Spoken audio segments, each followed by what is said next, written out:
กัปตันก็พาเพื่อนๆมาดูบรรยากาศการไปเที่ยวเกาะแตนจุดดำน้ำที่ดีที่สุดในเกาะสมุยเป็นจุดดำน้ำตื้นซึ่งวันนี้กัปตันก็มีเพื่อนๆที่มาร่วมจอยกันก็ถือว่าเป็นแขกที่มาพักที่โรงแรมที่กัปตันทำงานเป็นครอบครัวน่ารัก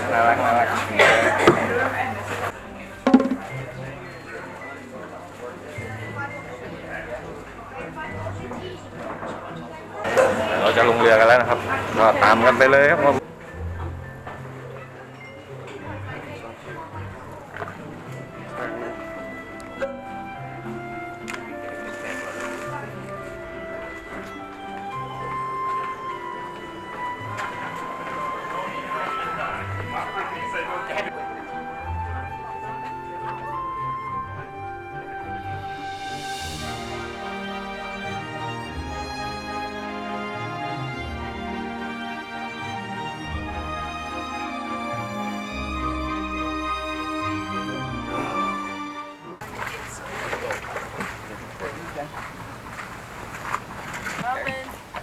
No, you're not allowed to open it.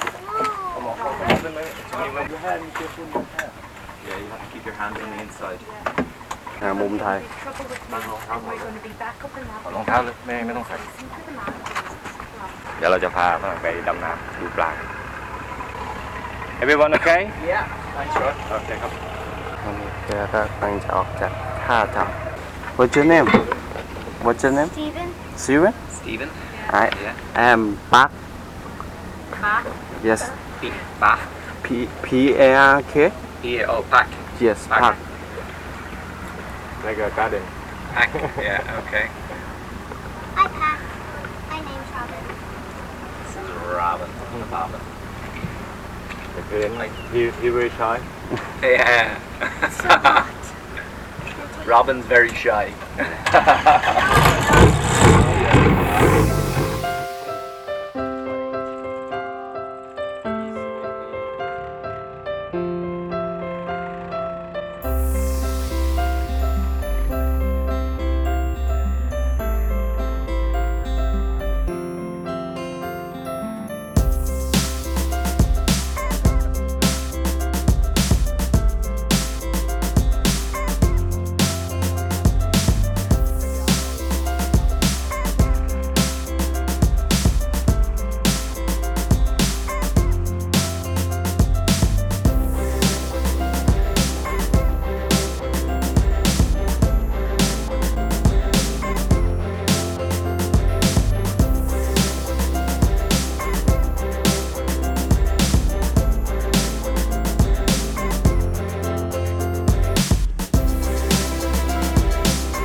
เวลามาทะเลอาจเจอคลื่นนั่งเรืออย่างเงี้ยพยายามอย่ามองใกล้ๆคลื่นมองออกไปห่างๆเพราะว่าจะทำให้เกิดอาการเมาคลื่นมีอาหารปลาด้วยอยู่ในกระเป๋าที่เราเอาไปเลี้ยงตะขาบอ่ะ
รมอะไรอีกบ้างครับหลังจากนี้ เดี๋ยวเราจะพาไปดำน้ำตรงจุดดำน้ำที่ดีที่สุดในเกาะสมุยนะครับในพื้นที่ใกล้เคียงเนี่ยตรงนี้จะเป็นจุดที่เป็นเขาเรียกว่า snorkeling point เดี๋ยวพาเพื่อนๆไปดูปลา งั้นเราตัดภาพไปแล้ว ตัดภาพเลยนะ ตัดแล้วนะ ตัดยัง จะตัดแล้ว เอามีดมา โอเคเราตัดภาพไปเลยแล้วกัน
กัปตันเอากล้องไหมว่ายชิวเชียสนใจถือกล้องไหม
sorry my cameraman he is very drunk Okay.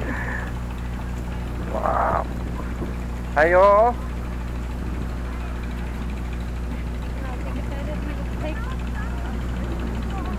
They're so weird. Look at me. เป้เป้จะโดนกินไหมดูดุนดูดุนดูดุนดูดุนดุนดุนดุนดุนดุนดุนดุนดุนดุนดุนดุนดุนดุนดุนดุน